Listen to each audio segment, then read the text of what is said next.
네, 여러분 반갑습니다. 두 번째 시간입니다. 그죠? 온라인 수업으로 두 번째 시간입니다. 오늘은 이항분포의 평균과 표준 편차에 대해서 알아보도록 하겠습니다. 그 전에 앞번에 했었던 우리 이항분포가 뭔지 아마 그 앞 시간에 했기 때문에 여러분들 잘 알고 있을 거라는 생각이 듭니다. 그죠? 자, 그러면 복습 차원에서 우리 어떻게 표현하더라? 이항분포는 B에 N, P 이렇게 표현을 했었습니다. 그죠? 어떤 시행에서? 독립시행에서 N번 시행하고 한 번 시행했을 때 성공할 확률이 P라고 한다면 우리 확률 변수 X는 이런 이항분포를 따른다. 이렇게 배워왔었습니다. 그렇다면 이 이항분포에서 평균과 분산은 어떻게 구할 수 있을지에 대해서 한번 알아보도록 하겠습니다. 굉장히 쉬운 방법이 나오니까 여러분들 집중해서 한번 풀어보시기 바랍니다. 자, 그러면 생각톡 1분의 시간을 줄 테니까 문제를 잘 읽고 이 칸을 한번 채워보도록 하겠습니다. 자, 1분 후에 뵙겠습니다.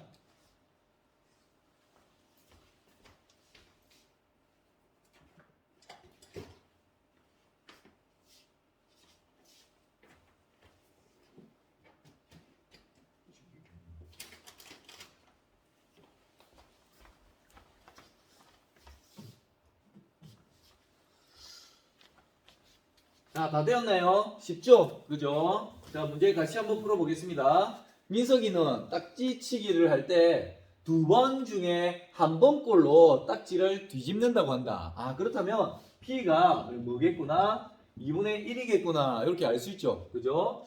민석이가 딱지치기를 3번 하여 딱지를 뒤집는 횟수를 X라고 할 때 확률 배수 X의 확률 분포를 나타내려고 한다.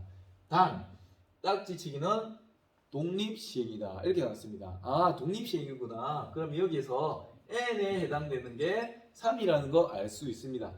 그죠? 자, 그렇다면 x의 확률 분포를 이런 걸로 나타내어 보자 했습니다. 그죠? 독립시행이니까 아마 이항 분포를 따른다고 생각할 수 있습니다.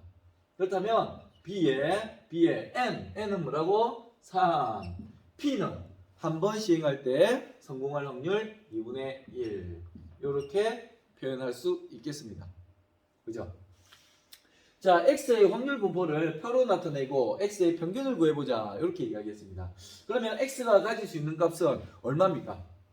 3번 했죠. 그래서 한 번도 안 뒤집어질 수가 있죠. 그죠? 그래서 X는 뭐부터? 0부터 1 가질 수 있고 2 가질 수 있고 그리고 3 가질 수 있겠죠. 그죠? 4는 가질 수 있습니까? 절대 안 됩니다.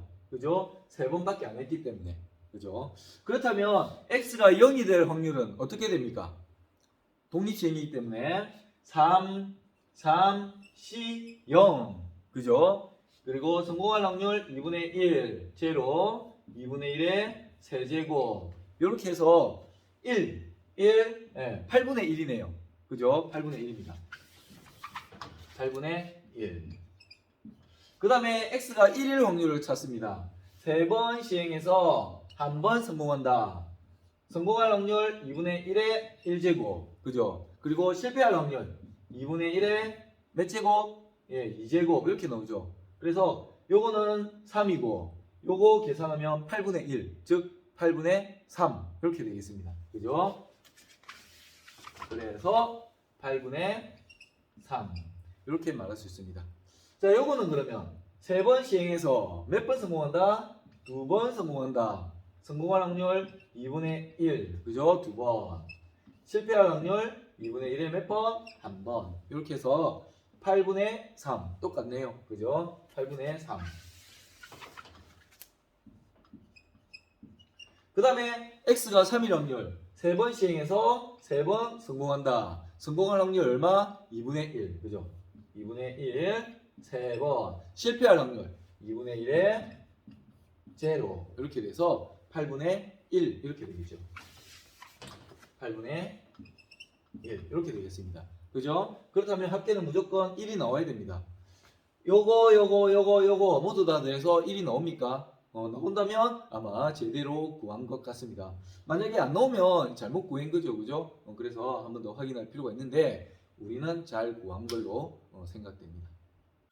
자, 그렇다면 우리 이항분포에서 평균은 어떻게 구하는지에 대해서 한번 알아보겠습니다. 됐죠? 그럼 만약에 확률 변수 x가 요거를 따른다고 이렇게 하고 해보겠습니다. 그렇다면 x가 가질 수 있는 거는 0, 1, 2, 3 합계. 그렇죠. 이렇게 될 거고, 그 다음에 그에 대한 확률도 한번 찾아보도록 하겠습니다. 자, 그러면 x가 0일 확률은 3번 시행해서 0번 성공한다. 그죠? 그 다음에 성공할 확률 P. 그죠? 몇 번? 0번. 실패할 확률을 Q라고 하겠습니다. 물론 그렇게 되면 Q는 1에서 P 값을 뺀 거죠. 이렇게 보겠죠. 그죠? 그래서 곱하기에 Q의 세제곱 이렇게 볼 수 있습니다. 맞죠? 그렇다면 선생님 바로 여기에다가 적을게요. 요 값은 1이고 그죠? P의 제로도 1이죠. 그래서 Q의 세제곱만 남습니다. 그래서 Q의 세제곱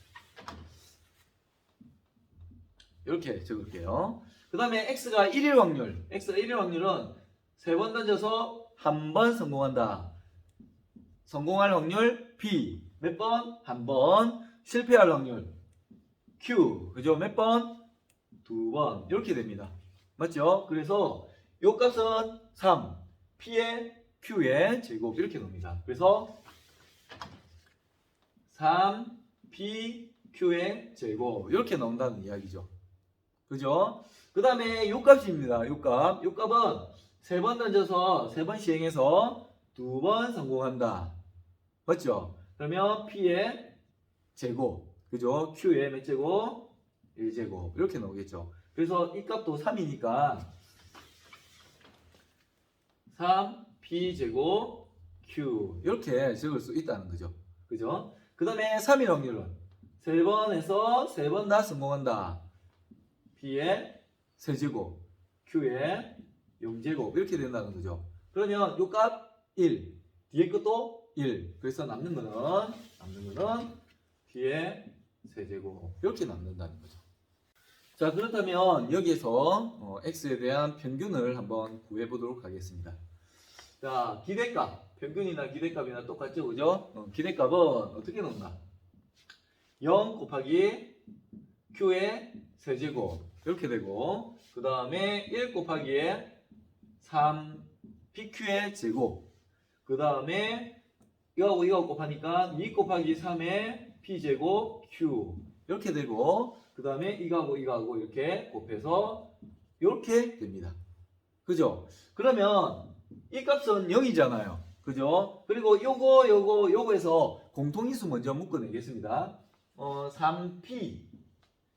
그죠? 3p가 공통인수니까 묶어내면 여기서 남는 거는 q의 제곱이 남을 거고요. 그 다음에 여기서 3p를 묶어내니까 2pq 이렇게 되네요. 2pq 이렇게 남고, 그 다음에 여기에서 3p를 묶어내니까 p제곱이 남죠.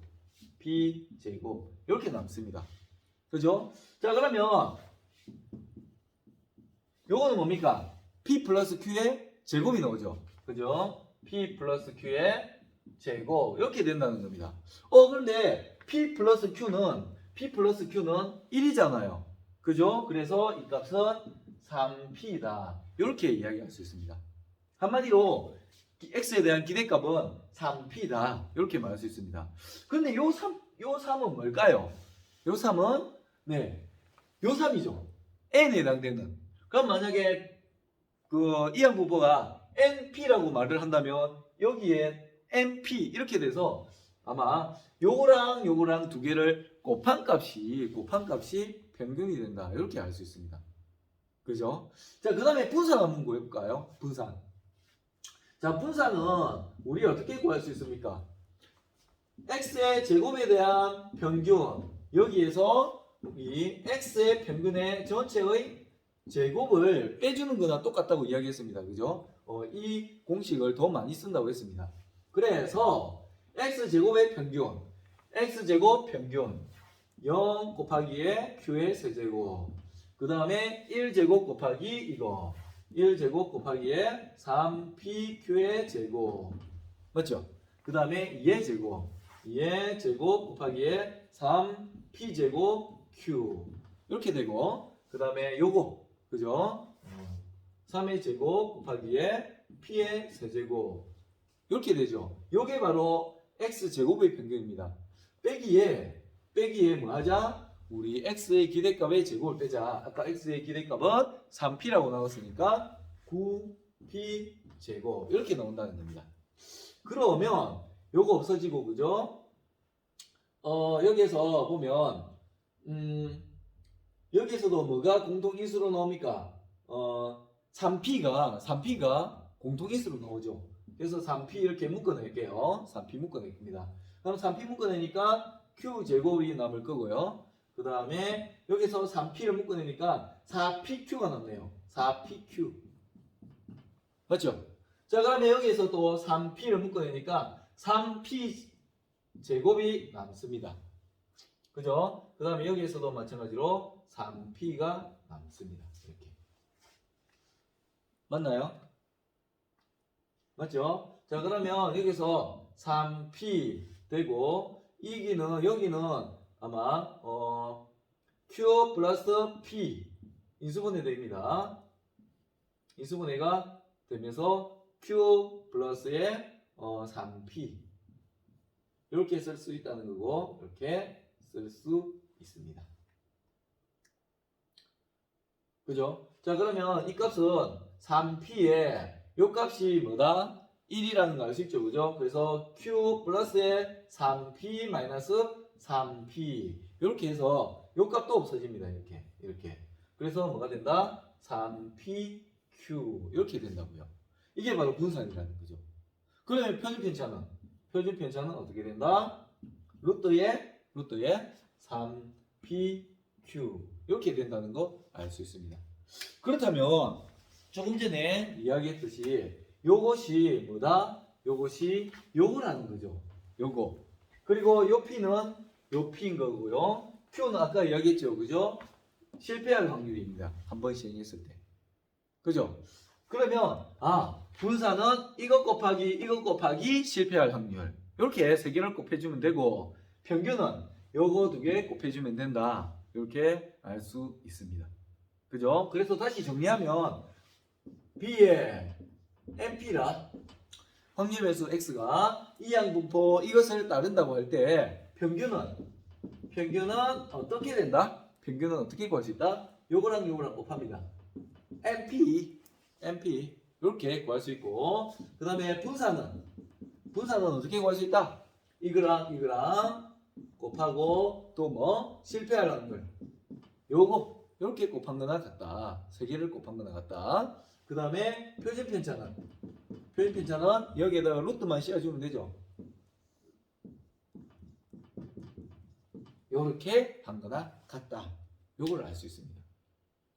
그래서 확률 변수 x가 독립시행이라는 것만 잘 판단을 하면 이항분포를 따르게 될 것이고, 이항분포는 평균이 요거 이렇게 구할 수 있고, 그 다음에 분산, 표준편차 이렇게 구할 수 있다는 거 알 수 있습니다.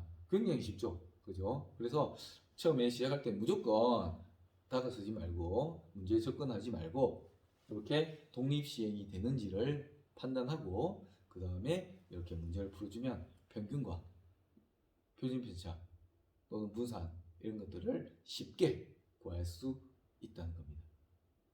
아시겠죠?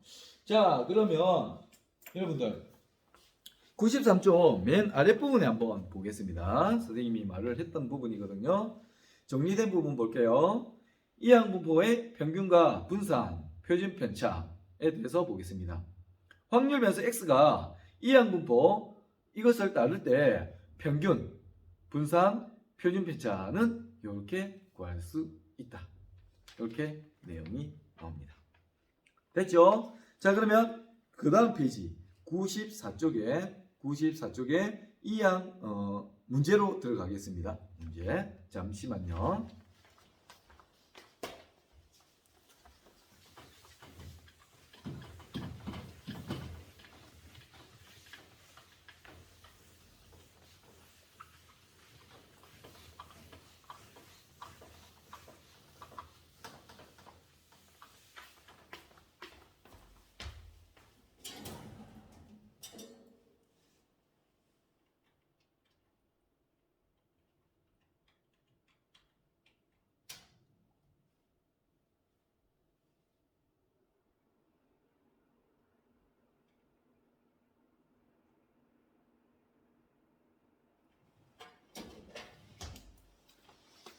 자, 나왔습니다. 문제가 나왔습니다. 자, 문제를 같이 한번 풀어볼까요? 확률 변수 x가 다음 이항 분포를 따를 때 x의 평균과 표준 편차를 구하여라. 이렇게 나왔습니다.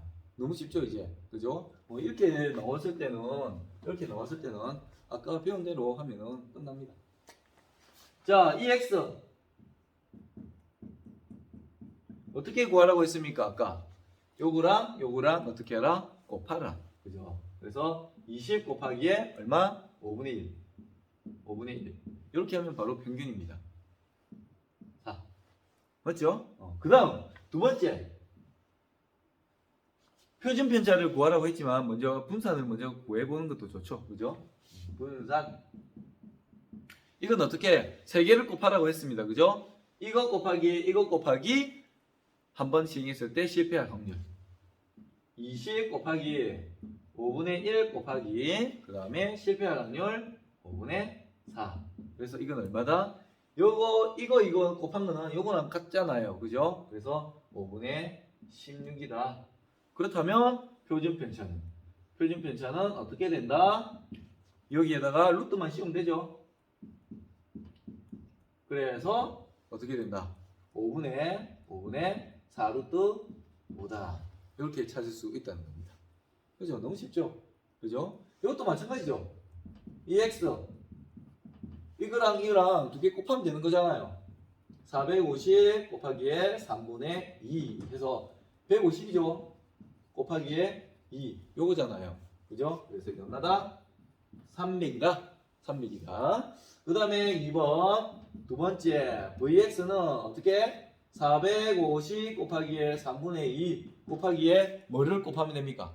그죠? 3분의 1. 요거는 앞에가 300이라고 했잖아요. 300 곱하기 3분의 1 이렇게 하면 되죠. 얼마다? 100이다. 이렇게 나오죠. 자, 그 다음에 3번의 표준 편차. 이거는 루트의 뭐다? 100이다. 그래서 얼마다? 10이다. 이렇게 찾을 수 있다는 겁니다. 됐죠? 네, 됐습니다. 어렵지 않습니다. 그죠? 이렇게 이항 분포일 때는 표준 편차, 평균, 분산, 표준 편차를 이렇게 쉽게 구할 수 있습니다. 그죠? 자, 그렇다면 그 다음 문제는 여러분들이 한 3분 정도, 2, 3분 정도 생각하고 문제를 조금 이해한 다음에 같이 해결해 보는 걸로 하겠습니다. 네. 자, 지금부터 풀어 보십시오.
자, 문제 이해하셨고 한번 해결해 보셨나요? 자, 그러면 우리 같이 한번 풀어보기로 하겠습니다.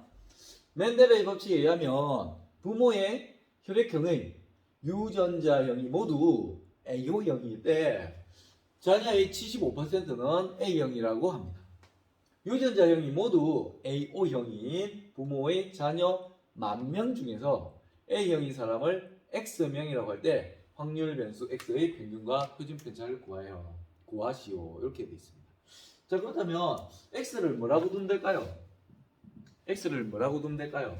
여기서 나왔죠? 이렇게. 그죠? 쉽게 나왔습니다. 다 가르쳐 줬습니다.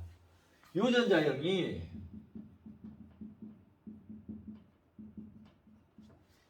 모두 AO형인 모두 죄송합니다. 모두 AO형인 부모의 자녀 10,000명 중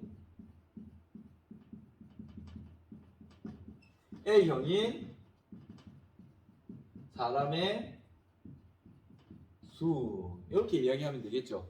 그죠? 그렇다면 이거는 어떤 분포를 따른다? 어떤 분포를 따른다? 이형 분포를 따른다고 말할 수 있습니까? 말할 수 있습니까? 한번 한마디로 말해서 독립시행이다 이렇게 말할 수 있냐는 거죠. 그럴까요? 자, 보세요. 자, 문제를 처음 해보면 부모의 혈액형의 유전자형이 모두 A형일 때 자녀의 75%는 A형이라고 합니다. 이 자료가 몇 명에 의해서 75%라고 이야기를 했을까요? 아니면 엄청나게 많은 사람들 조사해서 저렇게 나온 자료일까요? 엄청나게 많은 사람들의 조사에서 나온 자료겠죠. 그래서 이 10,000명 중에서 만약에 첫 번째 사람이 A형이 나왔어요. A형이 나왔다면 그때 그 다음 사람이 A형이 나올 확률이 달라진다, 안 달라진다?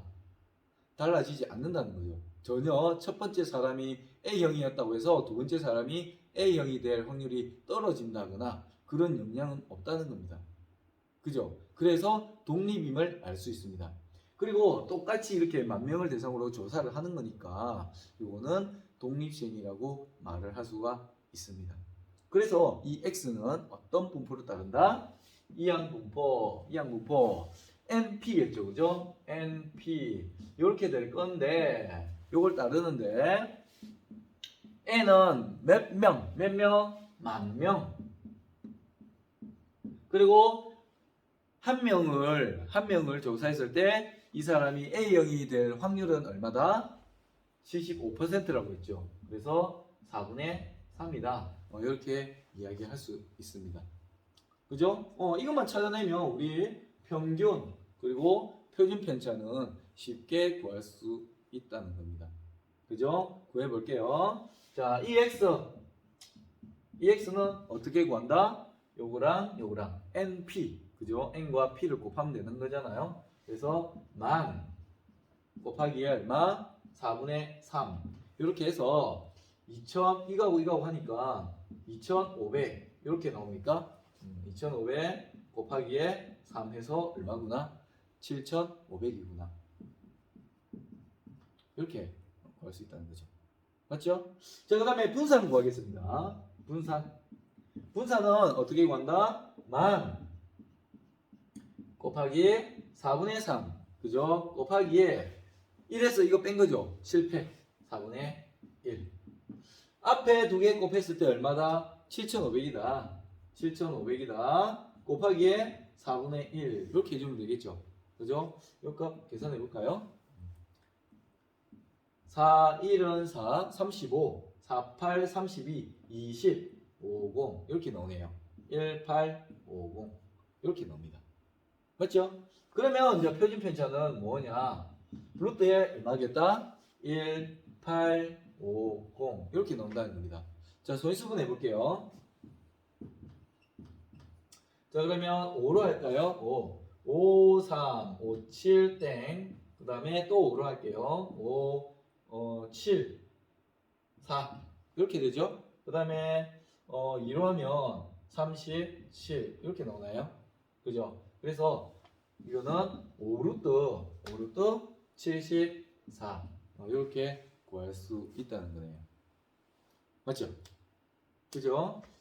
자, 이렇게 실생활 문제에서도 이렇게 이항분포가 쓰이고 간단하게 이렇게 해결할 수 있다는 것을 알 수 있습니다. 사실 이 문제 해석만 잘 해버리면 굉장히 편견하고 표준 편차를 구하기가 쉽습니다. 그죠? 문제만 그냥 쑥 읽어버리고 아무 생각 없이 그냥 구한다면 굉장히 어렵게 느껴질 수 있는데 독립시행이라는 거 판단하고 그 다음에 이항분포 독립시행이니까 이항분포다 그걸 판단만 할 수 있다면 이렇게 평균과 표준 편차를 쉽게 구할 수 있습니다. 자, 이제는 94쪽에 큰 수의 법칙이란 무엇일까에 대해서 한번 알아보도록 하겠습니다. 그런데 이 내용에 대해서는 선생님이 그냥 언급만 하고 넘어가도록 하겠습니다. 그 의미가 뭔지 그에 대해서만 알고 넘어가면 되겠습니다. 알겠죠? 자, 95쪽에 가운데에 있는 큰 수의 법칙 정리된 부분을 보겠습니다. 이 내용이거든요. 자, 같이 한번 읽어볼까요?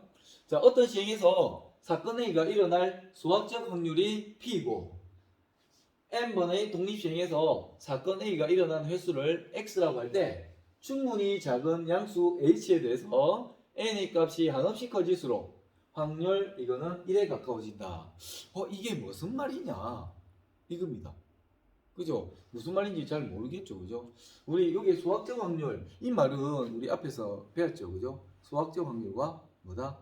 또 하나 더 무슨 확률이 있었죠? 그렇죠? 통계적 확률이 있었습니다. 그죠? 맞죠? 사실은 이 내용은 뭐라고? n번의 독립시행에서 n이 커지면 클수록 통계적 확률과 수학적 확률이 거의 같아진다는 겁니다. 시행을 많이 하면 많이 할수록 통계적 확률과 수학적 확률이 거의 같아진다. 그런 내용입니다. 자, 보세요. 자, 통계적 확률은 n번 시행했을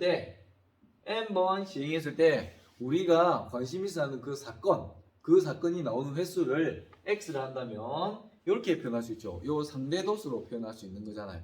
요 값, 그죠? 자, 요거랑 우리가 수학적 확률로 생각했을 때 확률을 P라고 이야기하겠습니다. 요거의 차이를 이렇게 표현할 수 있는 거죠. 요거 차이가 어떤 임의의 양수, 진짜 작은 양수 0.00001 요런 값을 넣거나 아니면 더 작은 수, 진짜 여러분들이 생각하는 진짜 작은 양수를 여기에 갖다 놓더라도 그것보다 더 어떻게 된다? 작아진다는 겁니다. 어떻게 되면 n을 엄청나게 많이 한다면 이렇게 된다는 겁니다. 그럼 생각해 보세요. h를 갖다가 진짜 0.00001 이 정도로 갖다 놓는다면 이거랑 사실은 거의 같다는 거 아닙니까? 그죠? 그 내용입니다. 그래서 이걸 기호로 그러니까 n을 한없이 크게 할 때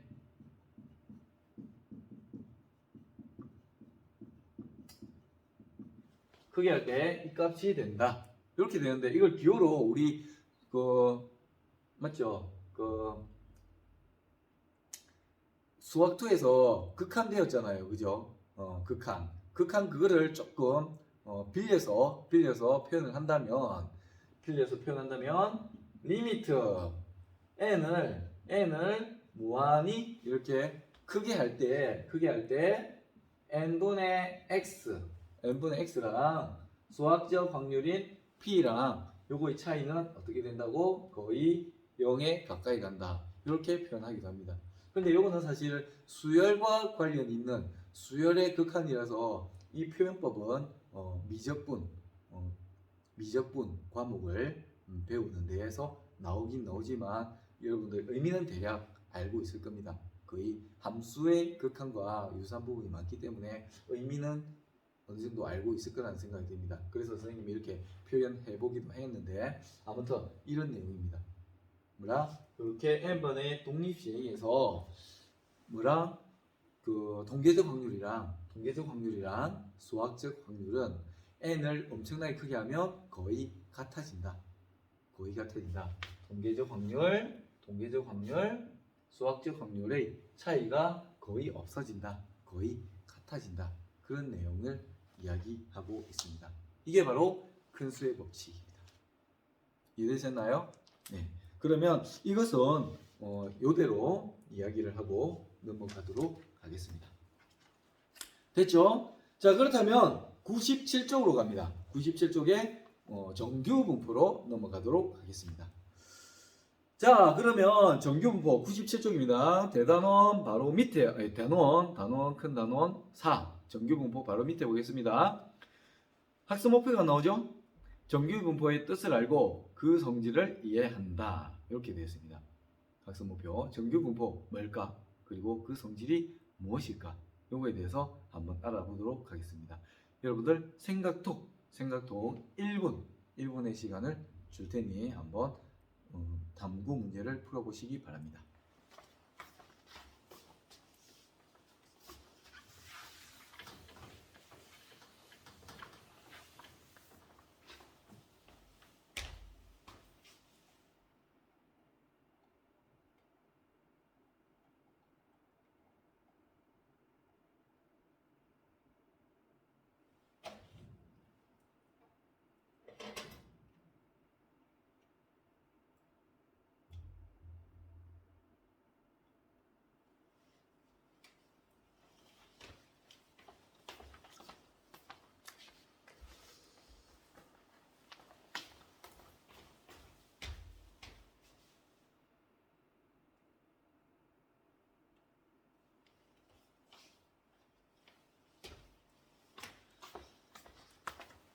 자, 한번 보겠습니다. 자, 다음은 어느 고등학교 학생들이 하루에 마시는 물의 양에 대한 상대 도수의 분포를 히스토그램 모양의 그래프로 나타낸 것이다. 이때 그림 1의 조사 대상은 30명입니다. 30명. 요거는 250명. 그리고 여기는 750명입니다. 조사 대상의 수가 많을수록 그래프 모양이 어떻게 변하는지 설명해보자. 이렇게 되어 있습니다. 그죠? 자, 이거는 30명밖에 안 되거든요. 이렇게 울퉁불퉁합니다. 그죠? 얼마다? 몇 명? 250명입니다. 가운데가 좀 많아졌네요. 그죠? 750명입니다. 가운데가 이렇게 많아지고 양쪽이 조금 비슷해지고 있습니다. 그죠? 맞죠? 그래서 이렇게 조사 인원이 많으면 많을수록 가운데 값이 이렇게 많아지고 양옆에는 이렇게 어떻게 되고 있다? 작아지면서 대칭을 이루게 된다. 이렇게 볼 수가 있습니다. 그죠? 자, 그러면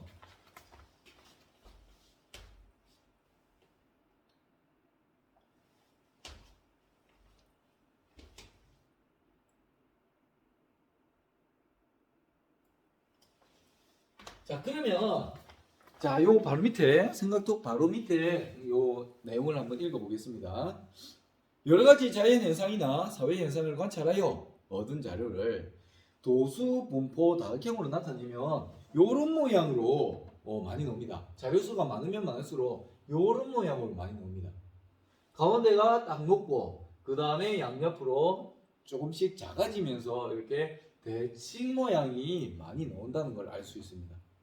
여러분들 보면 자료를 조사해보면 아마 알 수 있을 겁니다. 그죠? 자, 일반적으로 실수 전체 집합에서 정의된 연소 확률 변수 x의 확률 밀도 함수 fx가 요렇게 표현이 된다면, 물론 m은 평균일 거고 요 시그마는 표준 편차일 겁니다. 요런 모양으로 나타나진다면 확률 밀도 함수가, 그때 x의 확률 분포를 뭐라고 이야기한다? 정규 분포다. 이렇게 이야기합니다. 그죠? 앞에서 이항 분포 배웠죠? 이항 분포 배웠고, 지금은 뭐가 나왔다? 무슨 분포? 정규 분포. 그죠? 연소 확률 변수 x의 확률 밀도 함수 fx가 요런 꼴로 나타나질 때, 그때 x의 확률 분포를 정규 분포로 한다. 이렇게 나옵니다. 그죠? 앞에서는 이항 분포를 배웠는데, 그죠? 이항 분포 한번 언급해 볼까요? 이항 분포 뭐였죠? 뭐였습니까? 어떤 시행에서? 독립 시행에서 n번 시행했습니다. 그리고 한번 했을 때 성공할 확률을 P라고 한다면 우리는 어떻게 표현한다고 했습니까? 이렇게 표현할 수 있다. 그랬습니다. 그죠? 독립시행. 그죠? 요것을 연속 확률 변수 x를 한다면 이것은 이 x는 뭐다? 이산 확률 변수죠. 그죠?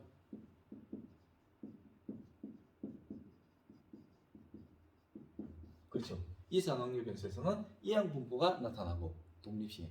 그죠? 그리고 연속 확률 변수에서는 fx 확률 밀도 함수가 요런 꼴로 나타낸다면 이것은 정규 분포를 이룬다. 이렇게 이야기를 합니다. 그렇죠? 지금은 아마 머릿속에 확 안 올 거예요. 안 와닿을 텐데 문제를 풀어보면 이게 이거였구나 아마 생각이 들 것 같습니다. 그렇죠? 근데 차이는 뭐라? 이항 분포는 독립시행, 이산 확률 변수, 그리고 이 정규 분포는 뭐다? 연속 확률 분포고, 이런 확률 밀도 함수를 따른다면 정규 분포로 나타난다. 이런 확률 변수는 어떤 그래프 모양이다? 이런 모양이다. 이런 모양. 알겠죠? 자, 그러면 문제를 통해서 문제를 접하면서 여러분들 조금 더 익혀 가겠습니다. 됐죠? 자, 그 다음 페이지로 넘어갑니다.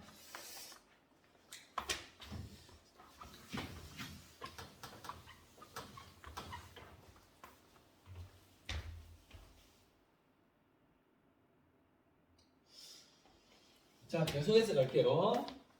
자, 이항 분포는 아까 이야기했듯이 B, NP로 나타냈다면 이 정규 분포는 이렇게 나타냅니다. 이렇게. M은 평균. M은 평균. 이거는 아시죠?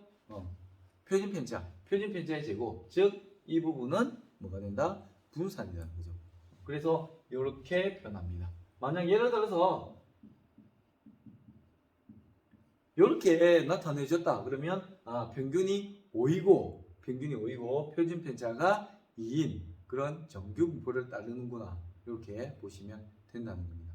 그죠? 그리고 여기서 하나만 더 이야기한다면 이렇게 생겼을 때 평균은 딱 가운데 있거잖아요. 그죠? 그래서 이 모양이란다면 이게 5가 되겠죠. 그죠? 이런 특징이 있습니다. 자, 이거와 같이 나타내고 확률 변수 x는 정규 분포 이거를 따른다. 그렇게 이야기를 합니다. 됐나요?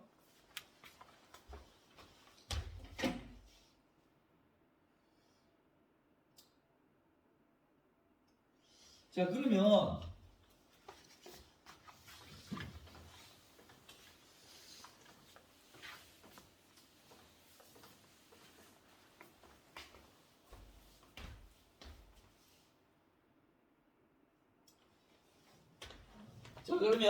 확률 밀도 함수에 대해서 한번 볼 텐데요.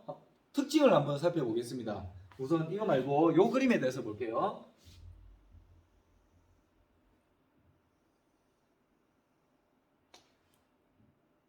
자, 이렇다고 하겠습니다. 확률 밀도 함수가 이렇게 생긴 걸 보고 정규 분포를 이룬다고 이야기하잖아요. 자, 그러면 딱 가운데는 뭐다? 평균이라는 겁니다. 그죠? 평균이다. 그리고 특징을 살펴본다면 우리 확률 밀도 함수는 이 x축과 이 fx 사이에 둘러싸인 부분의 넓이를 구한다면 얼마다? 1이라. 맞죠? 그죠? 그게 특징이잖아요. 그래서 이것도 마찬가지입니다. 그죠? 그렇게 되고 딱 가운데 값은 m입니다. 그죠? 그렇다면 왼쪽과 오른쪽이 평균을 기준으로 해서 왼쪽과 오른쪽이 뭐다? 대칭이니까 왼쪽 부분, 이 부분만 넓이를 구한다면 얼마다? 0.5다. 이걸 알 수 있습니다. 그죠? 그리고 좌우 대칭이다. 좌우 대칭이다. 이렇게 알 수 있습니다.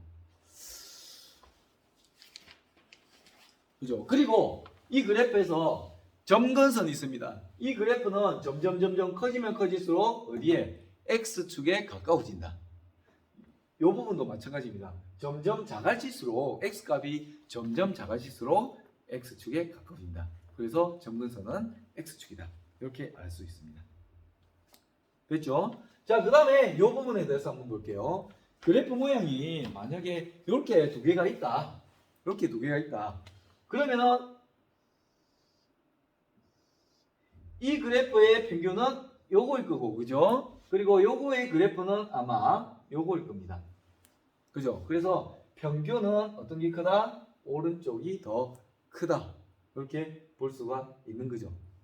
맞죠? 평균은 오른쪽 그래프가 더 크다. 그런데 곡선 모양이 똑같죠? 그죠? 평행이동만 시키면 딱 겹쳐지잖아요. 그래서 분포, 한마디로 말해서 이 부분에다가 자료값에다가 똑같은 수를 더하면 1로 올 거잖아요. 그죠? 그래서 표준 편차는 어떻게 될까요? 그러면 똑같은 값을 더했습니다. 어떤 값에다가. 그렇다면 표준 편차는 똑같겠죠. 그죠? 그래서 이 그림은 평균은 이렇게, 평균은 뒤에 있는 이 그래프가 더 크고 표준 편차는 어떻게다? 똑같다. 일정하다. 이렇게 볼 수 있습니다. 자, 그 다음에 이 그래프에 대해서 볼까요? 자, 세 개의 그래프가 나오죠. 딱 가운데를, 요 그래프도 가운데가 m이고, 요 그래프도, 두 번째 그래프도 m이고, 세 번째 제일 높이 올라와 있는 것도 m입니다. 맞죠? 그래서 딱 가운데에 있는 요 값이 모두 다 평균이니까 평균은 모두 다 똑같다는 걸 알 수 있습니다. 맞죠? 그리고 표준 편차에 대해서 볼까요? 우리 이 표준 편차와 관련된 문제가 사실은 몇 페이지에 나왔었냐면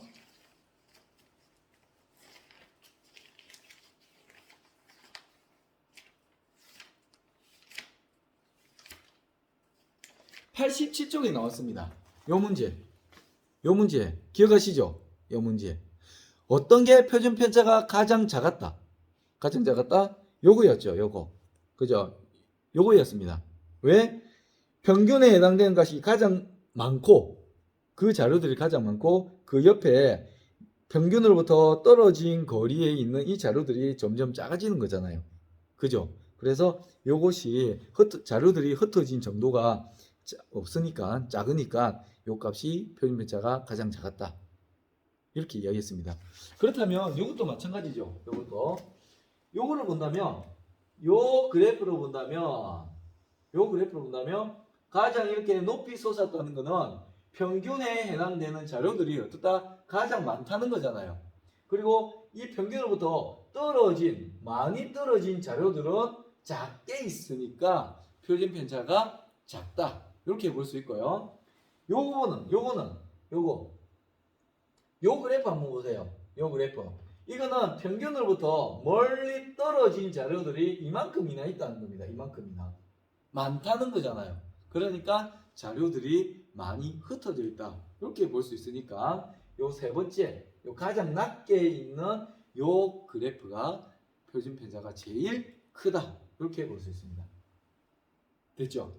이렇게 해석을 하시면 됩니다. 표준 편차의 정의를 생각하시면 되겠죠?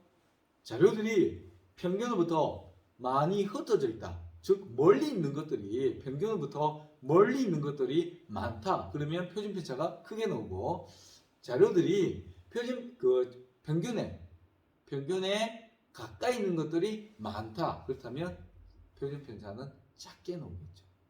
그죠? 네, 그런 의미다고 생각하시면 되겠습니다.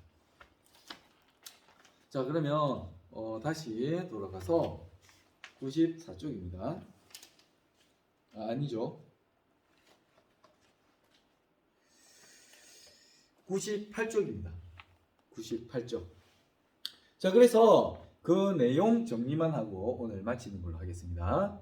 98쪽의 내용 정리 보겠습니다. 정규 분포의 확률 밀도 함수의 그래프 해서 1번 동그라미 직선 x는 m에 대해서 대칭이고, 그죠? 이 x는 m에 대해서 대칭입니다. 그리고 x축이 뭐다? 점근선이라는 거죠. 맞죠? 자, 그 다음에 두 번째입니다. 곡선과 x축 사이의 넓이는 1이다. 이 곡선과 이 x축, 이걸 x축으로 보시면 되겠죠? x축과 둘러싸인 부분의 넓이는 1이다. 왜? 이 곡선이 뭐니까? 확률 밀도 함수니까. 확률 밀도 함수의 성질에 의해서 이것은 만족한다는 겁니다. 세 번째입니다. 시그마의 값이 일정할 때, 즉 표준 편차가 똑같을 때, 표준 편차가 이렇게 똑같을 때 m의 값이 달라지면, m의 값이 이렇게 달라지면 대칭축의 위치는 바뀌지만 곡선의 모양은 변하지 않는다. 즉 이게 대칭축이잖아요, 그죠? 대칭축의 모양은 이렇게 바뀌잖아요, 대칭축은. 하지만 모양, 이 모양 이 자체는 어떻다? 똑같다는 겁니다. 그죠? 똑같다. 4번입니다. m의 값이 일정할 때, 즉 평균이 이렇게 똑같을 때 시그마의 값이 변하면, 표준 편차가 변하면 어떻게 된다? 가운데 부분의 높이는 쑥 올라가거나 낮아지거나, 그죠? 이렇게 퍼진 모양, 뭐 이런 걸로 모양이 많이 바뀐다는 겁니다. 하지만 평균은 같기 때문에 딱 가운데 값은 이렇게 어떻다고? 똑같다. 이렇게 볼 수 있습니다. 어떤가요? 그냥 이 그래프를 보고 해석만 할 수 있으면 사실은 어렵지 않은 문제입니다. 여러분들이 그냥 외우려면 굉장히 어려운데 그래프를 그려서 해석만 할 수 있으면, 평균과 표준 편차의 정리를 이용해서 해석만 할 수 있으면 굳이 안 해도 되는 그런 내용들입니다. 그죠? 수업이 끝나면 여러분들 다시 이 그래프를 그려서 아마 먼저 해석을 해보세요. 그리고 98쪽에 있는 정리된 부분 요 네 가지랑 한번 비교하면서 생각을 해보시면 훨씬 더 쉽지 않을까 하는 생각입니다. 자, 오늘은 여기까지 하고 여러분들 복습 철저히 해주시기 바랍니다.